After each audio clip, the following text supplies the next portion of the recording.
Good evening. We're taking a break from our regular news programming to bring you all of the information that we have right now on Afghanistan, as Kabul has fallen and the Taliban has taken control of Afghanistan. It is a terrible story with a terrible fate that is likely to play out for the women and children of that country.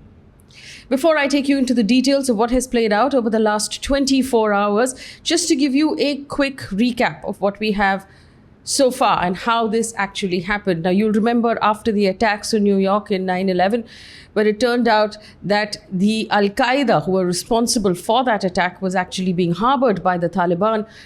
The US attacked Afghanistan at that time. They ousted the Taliban, and this was back in the year 2001. In the last 20 years, the US troops, along with NATO troops, have had a very strong presence in the country of Afghanistan. A new government was elected in that country, and the US troops have been working along with NATO to push back the Taliban for the last 20 years. The civil conflict has been going on for a very long time, but it accelerated this year in April, with the United States announcing its decision to pull out its troops completely and withdraw from the country within a deadline between the 1st of May and, of course, the 11th of September this year. So their aim was, in the 20th anniversary of the 9/11 attacks, that they will have entirely pulled out of Afghanistan. Of course, things did not go as planned. By the 4th of May, remember, the US troop pullout was supposed to begin on the 1st of May. By the 4th of May, the Taliban launched a massive attack on Afghan forces in the southern Helmand province of Afghanistan. They also attacked 6 other provinces on that one day. Now, we have to remember a couple of things. Now, since 2001, the Taliban was ousted from power in the country, but there was endless conflict. They remained in the fringes of that country, largely operating some from outside of the country and some from parts of the country in the southern provinces, where they maintained some sort of stronghold. Now, by June 22nd, the Taliban launched a series of attacks in the north of the country, which was fairly far away from their traditional strongholds in the south. The UN envoy for Afghanistan said that they had taken more than 50 of the 370 districts by the 22nd of June. This is when the global community realized that things were moving a lot faster than were expected. There were a few things that were expected to play out by the US and the global community when the US had announced it was pulling out along with NATO troops. One, the US had supposedly been arming and equipping and training the Afghan army. The Afghan army, which was supposedly or reportedly 4 times the size of the Taliban troops. Now we understand that those numbers of the size of the Taliban troops might not have entirely been true. We are also given to notice, and this was from a report of Christiane Amanpour on CNN, where she said it is very likely that the Afghan troops might have switched sides when they realized that their side was losing, in which case the equipment, the Humvees, the drones, everything that was given to the Afghan army also wound up in the Taliban's hands. There were some reports also about the fact that because the country is extremely poor, in many cases the Taliban offered money to the local troops to hand over their equipment, which they did. The Taliban turned out to be a lot more powerful and far more prepared than the Afghan government and its army. And the US didn't have a plan B. It did not negotiate a conditioned withdrawal. It just withdrew completely without any sort of plan B. When the Taliban proceeded from one province to another province and started to gobble up the country piece by piece, there was no international deterrent. Nobody stopped them. There was no air power. Nobody stopped the Taliban except for the local Afghan army that turned out not to be any sort of power at all. There were constant denials from Washington as to how fast this was happening, and I'll get into details of that in a little bit. But chaos on the ground. The regime has fallen. The premier of Afghanistan, the head of state, has left the country and left his people merciless. And if you see the visuals of the diplomats being evacuated out of Afghanistan, it gives you an idea of how much this progress of the Taliban has taken the global community by surprise. Because normally what would have happened is people would have moved their diplomats out slowly over a period of time if they knew this was coming. But obviously, even the US intelligence got the timing. They had predicted that Kabul would fall, but they got the timing of it wrong. And US actually had to evacuate its diplomats from its embassy on Sunday night. On the 15th of August, on Sunday night, the Taliban insurgents entered Kabul. The Interior Ministry official said the United States evacuated its diplomats from its embassy by helicopter. This is what happened over the last 24 hours in Afghanistan. What happened actually on Sunday was unprecedented because the Afghan government completely collapsed. The president, Ashraf Ghani, fled the country. The Taliban claimed victory in Afghanistan after taking over its capital. The visual you see on your screen is the visual of the Taliban fighters in the president's palace holding their arms and taking a photograph that they then released to the press. A spokesperson of the group told the news network Al Jazeera that the war is over. Kabul, of course, was the last major city in Afghanistan that held out against the Taliban offensive. There was footage, like I said, on television networks that showed fighters inside the president's palace brandishing guns. In a Facebook post that came out on Monday morning, the president, who had fled from the country, Ashraf Ghani, addressed the Afghan citizens and said that he made a difficult decision to leave the country in order to prevent bloodshed in the capital city, and he didn't want the Taliban to actually attack the citizens of Kabul. It is a message that has not gone down very well. A lot of the Afghan citizens who have taken to Twitter and social media say they feel betrayed and they feel abandoned by their president. This is what the president said. The Taliban won a victory in the judgment of the sword and the gun. They have the responsibility to protect the honor, prosperity, and self-respect of our compatriots, end quote. There was panic in Kabul after the Taliban took over. Residents headed to the airport. There were gridlocked roads, obviously. They abandoned their cars and then they ran to the airport on foot in a desperate bid to get out of the country. According to the BBC, the US Embassy said there were reports of gunfire at Kabul airport and a few civilians were killed. US Embassy warned its civilians to take shelter as the security situation was changing drastically. At the city center, there were very large queues of people standing in front of banks throughout the day in an attempt to withdraw cash because obviously they have uncertain times ahead. A report by the Tehran Times had a horrifying video in which two people clung to the wheels of the American Army aircraft that took off from the airport and then fell to their deaths after the flight was in the air. The US deployed thousands of troops to help move its staff and the Afghans who assisted in its mission. Helicopters transported embassy personnel. They could be heard over the city on Sunday. Now, this is being seen as a massive embarrassment for the US, that they're having to actually, flee the country, a country that they apparently had a stronghold over. It's seen as an embarrassment for the Biden administration and for the Americans altogether. This is also how, incidentally, the US evacuated its people from Saigon. And it's, via helicopter from the roof. And Joe Biden, the president of the United States, not long ago, actually said in so many words that he did not see a possibility at all that American diplomats would have to be evacuated by helicopter from the roof of the embassy. And that's exactly how it played out. There were also reports of smoke rising near the embassy compound because important documents were being destroyed in a hurry. The BBC reported that the US troops took control of the Kabul International Airport, sealed it off to civilians in order to evacuate its flights. About 600 British troops are also deployed to assist with their own withdrawal missions, and many of the diplomats of different countries in the city of Kabul are now being evacuated. Even though the Taliban has said repeatedly that they want the embassies to continue to function, none of the embassies want to stay there anymore. While Kabul descended into chaos, several reports also showed scenes of people climbing onto an aero bridge at Kabul airport in an attempt to make their way into any aeroplane to get out of the city. They were also filmed climbing onto the engines and the wings of the US Air Force plane, in an attempt to flee Kabul as well. According to BBC, the airport was secured by US troops and people tried to cling to those planes as they took off.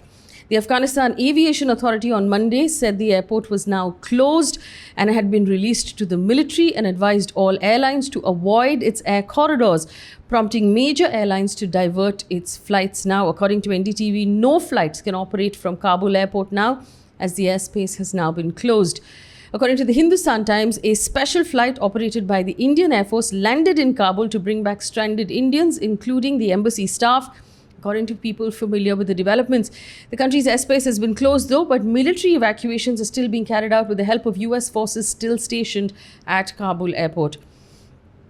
We need to take a moment here to focus on the women of Afghanistan, because when the Taliban last ruled Afghanistan between 1996 and 2001, the women were not allowed to go to work. Girls were not allowed to go to school. Women had to cover their faces entirely. They had to cover their bodies entirely. Not an inch of them could be visible. They had to always be accompanied by a male relative when they left their homes. Women who broke the rules suffered huge humiliations, including public stoning and beating by the Taliban's religious police, as they basically administered a very strict interpretation of Islamic Sharia law. Now, you must remember here, the Taliban has never governed the country. Never. They have just basically enforced a version of their law. When the Taliban was in charge of the country, they had zero progress. And that is one of the fears for the people right now. But also, after the ousting of the Taliban in 2001, the women of Afghanistan fought for and earned the right to vote, the right to attend university, the right to have jobs, to work as journalists, to go out of the house, to live full, respectful lives, proud lives. And it didn't come easy. It took a lot of work over the course of 2 decades, and they see all of that work possibly crumbling as the Taliban continues to take over. And many reports and many voices from Afghan women now say that they feel betrayed and abandoned by the global community, by the UN, by the US, by the NATO forces. Taliban leaders, though, have made assurances to the West that women will continue to enjoy equal rights in accordance with what is granted by Islam, including the ability to work and be educated, but nobody is taking their word for it right now, because there is no evidence whatsoever to suggest that the Taliban in any way intends to keep its word. US President Joe Biden continues to face global backlash over America's decision to withdraw its troops from the war-torn country without an adequate plan. Now remember, the US has spent 20 years in this war, in its longest war. Several members of its armed forces lost their lives, lost their limbs. Countless tax dollars were spent in Afghanistan in order to beat the enemy that was the Taliban. This was the declared target by the then US President George Bush, who said, not only are we going to go after the Al-Qaeda, he said we're going to go after anyone who is housing them, who is feeding them, who is looking after them, and that was the Taliban at the time.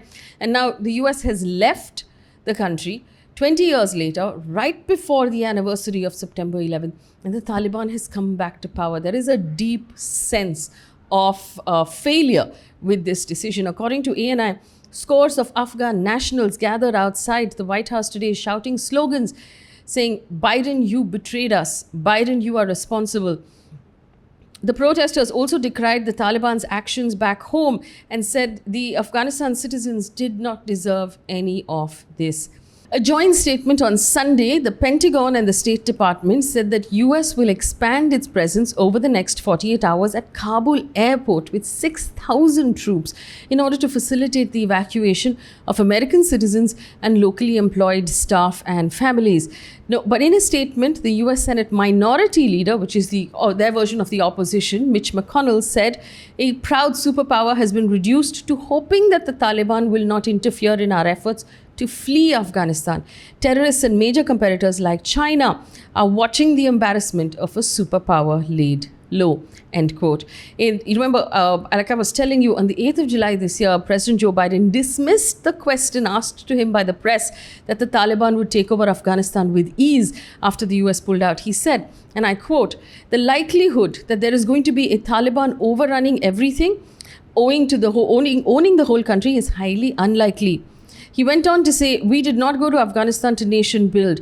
Afghan leaders have to come together and drive towards a future."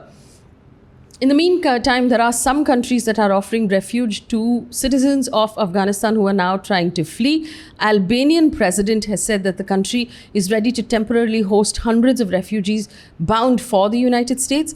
Iran, which borders Afghanistan, has set up camps in 3 provinces for temporary refuge for those fleeing Afghanistan. On Friday, Canada has said the country has announced it will take in 20,000 vulnerable people who face direct threat from the Taliban. Qatar, according to ANI, has said that it will draft an agreement to temporarily house thousands of Afghan refugees who worked with US troops. Now, remember, while the US had a presence in Afghanistan over 20 years, there were people who worked as translators. There were people who worked as local informants. There are people who worked for them, keeping them safe, helping them understand what is going on. All of those people also now will need to be evacuated. They may be targeted by the Taliban for helping the Taliban's enemy. Now, it's a question of how quickly the US can manage to evacuate all of these people who actually helped them over the last 20 years. British Prime Minister Boris Johnson called the situation extremely difficult. He went on to say, "I think it is very important that the West collectively work together to get over to the new government, be it Taliban or anyone else, that nobody wants Afghanistan once again to be a breeding ground for terror," end quote. China, and this is where it becomes interesting and worrying for India. China on Monday has said it is willing to develop friendly relations with the Taliban. China on Monday, and this is where it gets interesting and worrying for India, China is said it is willing to develop friendly relations with the Taliban. The Chinese Foreign Ministry spokesperson said, and I quote, "China respects the right of the Afghan people to independently determine their own destiny and is willing to continue to develop friendly and cooperative relations with Afghanistan." And Pakistan, reacting to the Taliban takeover of Afghanistan, Pakistan Prime Minister Imran Khan called it, and I quote, "the breaking of chains of slavery." Talking about English medium as an education, he made a statement today saying, and I quote, "You take over other cultures and become psychologically subservient. When that happens, please remember it's worse than actual slavery. It is harder to throw off the chains of cultural or mental enslavement. What's happening in Afghanistan now is that they have broken the shackles of slavery." So geographically, if you now look at the map, you're talking about where India is. You know that in Pakistan, Imran Khan has always been considered close to the Taliban. In fact, there are people in Pakistan who call him Taliban Khan. Now, he already has friendly relations with Taliban. China says they want to be friendly with Taliban. That puts India in a worrying situation. That's something that we're going to have to keep an eye on. Now, this is all of it. This is everything that has happened in the last 24 hours. You are brought completely up to speed. There is also a special conversation on our YouTube page with a senior former diplomat on what this means for India and what happens now going ahead in terms of insurgency, in terms of terrorism in South Asia, and how India is likely to play that out. All of that coming up on our YouTube channel. Do take a look at that video as well, because India now has the decision to decide whether or not it wants to have a conversation with the Taliban, acknowledge them in any way as a government. Remember, India does not converse with or talk to terrorists. So will India consider the Taliban a terrorist and not have a conversation with the Taliban? These are big questions that will need to be answered, but we will bring you updates of everything as it happens. Thank you for watching. Good night.